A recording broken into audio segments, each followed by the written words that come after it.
Testing a fan today, solar energy. Charge it up anyway with the solar power. It's also got a main socket in the back. Also, here's the panels that I'm charging it up now. Here's the solar panel charging the fan up. It's got a USB socket on it and lights. I'll put up here. I'll do. You've got the on. You've got the three speed fan. Then you've got half an hour. You can set it to automatic go off. You can make it turn, so that it can move. It can turn.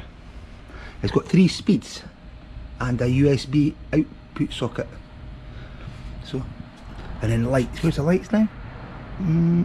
LED 1, 2. So you got LEDs 2 off. There's the third speed. More faster, a lot faster.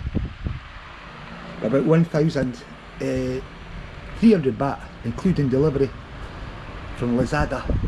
So I think fantastic for a fan beside your desk or at bed if there's no any electric. So I've had it for maybe 1 week now, and I've used it every single day. And in the afternoon I charge it up for the night just in case the electric goes out. But I think a good investment for the money.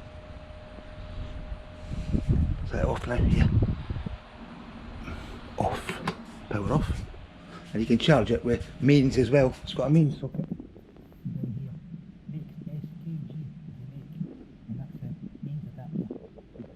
It's got no sort of sun today. You can still charge it up on the 240 volts. Okay, solar energy, here we come.